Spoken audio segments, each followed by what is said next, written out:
بسم اللہ الرحمن الرحیم۔ شروع اللہ کے نام سے جو بڑا مہربان نہایت رحم کرنے والا ہے۔ آج اس ویڈیو میں بتائیں گے حضرت خالد بن ولید رضی اللہ تعالی عنہ اسلام کیسے لائے ہیں۔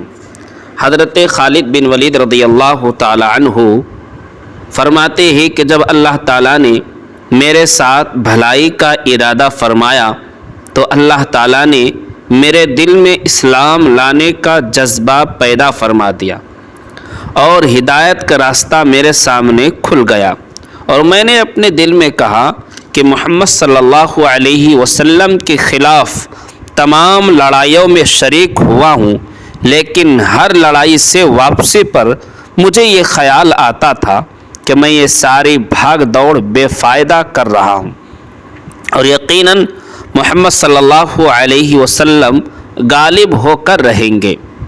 جب حضور صلی اللہ علیہ وسلم حدیبیہ کے لیے روانہ ہوئے تو میں مشرکوں کے سواروں کا ایک دستہ لے کر نکلا، اور اس فان میں میرا حضور اور صحابہ رضی اللہ تعالی عنہ سے سامنا ہو گیا، اور میں آپ کے مقابلے میں کھڑا ہو گیا۔ میں نے آپ سے کچھ چھیڑ چھاڑ کرنی چاہی، آپ ہمارے سامنے اپنے صحابہ رضی اللہ عنہم کو ظہر کی نماز پڑھانے لگے۔ ہم نے سوچا کہ ہم نماز کے دوران ہی آپ پر حملہ کر دے، لیکن ہم کسی فیصلے تک نہ پہنچ سکے، اس لیے ہم نے حملہ نہ کیا، اور اسی میں خیر تھی۔ آپ کو ہمارے اس ارادے کا پتہ چل گیا، یعنی اللہ تعالیٰ نے آپ کو بتا دیا، چنانچہ آپ نے اپنے صحابہ رضی اللہ عنہم کو عصر کی نماز صلاۃ الخوف کے طریقے پر پڑھائی۔ اس بات کا ہمارے دلوں میں بہت اثر پڑا، اور میں نے اپنے دل میں کہا اس آدمی کی حفاظت کا مستقل غیبی انتظام ہے۔ آپ ہم سے ایک طرف ہو گئے اور ہمارے گھوڑوں کا راستہ چھوڑ کر دائیں طرف چلے گئے۔ جب آپ نے حدیبیہ میں قریش سے صلح کر لی اور قریش نے آپ کو زبانی جمع خرچ سے واپسی کر کر اپنی جان بچائی تو میں نے اپنے دل میں کہا اب کون سی چیز باقی رہ گئی ہے، اب میں کہاں جاؤں نجاشی کے پاس۔ نجاشی نے تو محمد صلی اللہ علیہ وسلم کا اتباع کر لیا ہے، اور ان کے صحابہ رضی اللہ عنہم اس کے پاس امن سے رہ رہے ہیں۔ کیا میں ہرقل کے پاس چلا جاؤں تو مجھے اپنا دین چھوڑ کر نصرانیت یا یہودیت کو اختیار کرنا پڑے گا اور عجم میں رہنا پڑے گا، یا اپنے وطن میں باقی لوگوں کے ساتھ رہنا پڑے گا؟ میں اسی سوچ و بچار میں تھا کہ اچانک حضور صلی اللہ علیہ وسلم عمرے کی قضا کرنے کے لیے مکے میں تشریف لائے۔ میں مکہ سے غائب ہو گیا، اور آپ کی آمد پر میں حاضر نہیں ہوا، اور میرے بھائی ولید بن ولید بھی حضور صلی اللہ علیہ وسلم کے ساتھ اس عمرے میں مکہ آئے۔ انہوں نے مجھے بہت تلاش کیا لیکن کہیں نہ پایا، تو انہوں نے مجھے ایک خط لکھا جس کا مضمون یہ ہے بسم اللہ الرحمن الرحیم، اما بعد، ابھی تک اسلام لانے کی تمہاری رائے نہیں بنی؟ اس سے زیادہ عجیب بات میں نے کوئی نہیں دیکھی، حالانکہ تم بہت عقل مند ہو۔ اسلام جیسے مذہب سے بھی کوئی ناواقف رہ سکتا ہے؟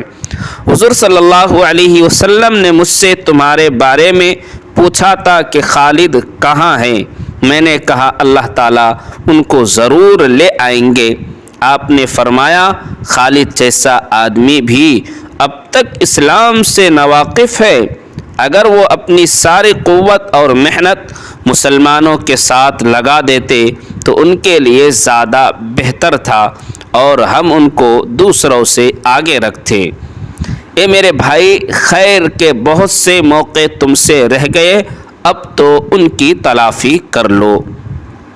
حضرت خالد فرماتے ہیں کہ جب مجھے اپنے بھائی کا یہ خط ملا تو میرے دل میں مدینے جانے کا ایک شوق پیدا ہوا، اور اسلام کی رغبت بڑھنے لگی۔ اور مجھے اس بات سے بہت خوشی ہوئی کہ حضور صلی اللہ علیہ وسلم نے میرے بارے میں پوچھا، اور اس زمانے میں میں نے ایک خواب دیکھا کہ میں ایک قحط زدہ اور تنگ علاقوں میں ہوں، اور میں وہاں سے نکل کر ایک سرسبز اور وسیع علاقے میں پہنچ گیا ہوں۔ میں نے کہا یہ سچا خواب معلوم ہوتا ہے۔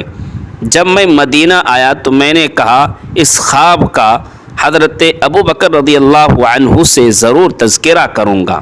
چنانچہ میں نے ان سے اس خواب کا ذکر کیا تو انہوں نے یہ تعبیر بتائی کہ علاقے کی تنگی سے مراد وہ شرک ہے جس میں تم مبتلا تھے، اور اس تنگ علاقے سے نکلنے سے مراد اللہ کی طرف سے اسلام کی ہدایت کا مل جانا ہے۔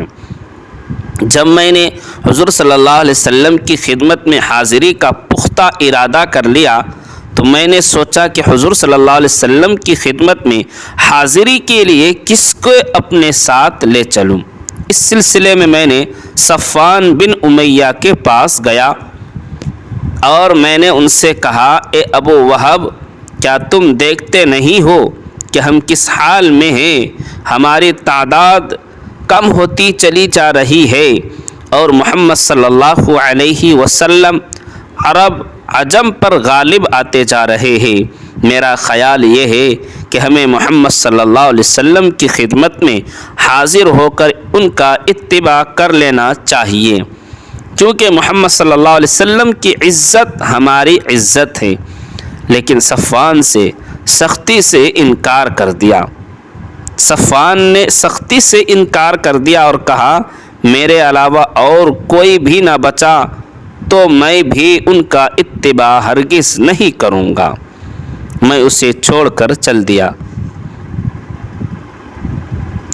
لیکن صفوان نے سختی سے انکار کر دیا اور کہا کہ میرے علاوہ اور کوئی بھی نہ بچا تو بھی میں ان کا اتباع ہرگز نہیں کروں گا۔ میں اسے چھوڑ کر چل دیا اور میں نے کہا، اس آدمی کے بھائی اور والد کو بدر میں قتل کیا گیا تھا، اس لیے یہ نہیں مان رہے ہیں۔ پھر میری اکرمہ بن ابی جہل سے ملاقات ہوئی۔ میں نے ان سے وہی بات کی جو صفوان بن امیہ سے کی تھی۔ انہوں نے صفوان بن امیہ جیسا جواب دیا کہ میں بھی ہرگز قبول نہیں کر سکتا ہوں۔ میں نے ان سے کہا، میری اس بات کو چھپائے رکھنا۔ انہوں نے کہا، اچھا، کسی کو نہیں بتاؤں گا۔ پھر میں اپنے گھر گیا اور اپنی سواری کو تیار کروایا۔ میں اس کو لے کر چل پڑا تو راستے میں میری عثمان بن طلحہ سے ملاقات ہوئی۔ میں نے کہا، یہ میرا دوست ہے، لاؤ اس سے بھی اپنی بات کر کے دیکھوں۔ پھر مجھے خیال آیا کہ اس کے آباء و اجداد بھی مسلمانوں کے ہاتھوں قتل ہو چکے ہیں، تو ان سے ذکر کرنے کو مناسب نہ سمجھا۔ پھر میں نے کہا، ان سے ذکر کرنے میں کیا حرج ہے، میں تو اب جا ہی رہا ہوں۔ چنانچہ اسلام کے خلاف ہماری محنت کا جو نتیجہ نکل رہا ہے وہ میں نے ان کو بتا دیا، اور میں نے یہ بھی کہا، ہماری مثال اس لومڑی کی سی ہے جو کسی سوراخ میں گھس گئی ہو، اگر اس سوراخ میں ایک ڈول بھی پانی ڈال دیا جائے تو لومڑی کو نکلنا پڑے گا۔ پہلے دونوں ساتھیوں سے میں نے جو بات کہی ایسے ہی ان سے بھی کہی، وہ فوراً مان گئے۔ میں نے ان سے کہا، میں تو آج ہی جانا چاہتا ہوں اور مسلمان ہونا چاہتا ہوں، اور میری سواری فج مقام پر تیار بیٹھی ہے۔ ہم دونوں نے آپس میں مکے سے باہر مقام یاجوج پر اکٹھا ہونے طے کیا۔ اگر وہ مجھ سے پہلے وہاں پہنچ گئے تو وہ میرا وہاں انتظار کریں گے، اور اگر میں ان سے پہلے پہنچ گیا تو میں ان کا انتظار کروں گا۔ چنانچہ صبح سحری کے وقت ہم لوگ گھروں سے نکلے اور طلوع فجر سے پہلے ہی ہم لوگ مقام یاجوج پر جمع ہو گئے۔ پھر وہاں سے ہم دونوں روانہ ہوئے۔ جب ہم ہدہ مقام پر پہنچے تو وہاں ہمیں حضرت عمرو بن عاص رضی اللہ عنہ ملے۔ انہوں نے کہا، تم لوگوں کو خوش آمدید ہو۔ ہم نے کہا، تمہیں بھی خوش آمدید ہو۔ انہوں نے پوچھا، کہاں جا رہے ہو؟ ہم نے کہا تم گھر سے کس ارادے سے چلے ہو؟ انہوں نے کہا آپ لوگ گھر سے کس ارادے سے چلے ہو؟ ہم نے کہا ہمارا ارادہ تو اسلام میں داخل ہونے کا ہے اور محمد صلی اللہ علیہ وسلم کے اتباع کرنے کا ہے۔ انہوں نے کہا میں بھی اسی وجہ سے آیا ہوں۔ اب ہم تینوں ساتھ ہو گئے اور مدینہ جا پہنچے اور حرہ میں اپنی سواریاں بیٹھا دیں۔ حضور صلی اللہ علیہ وسلم کو ہمارے آنے کی خبر ملی جس سے آپ بہت خوش ہوئے۔ میں نے اپنے صاف ستھرے کپڑے پہنے اور حضور صلی اللہ علیہ وسلم کی جانب چل پڑا۔ راستے میں میرے بھائی مجھے ملے۔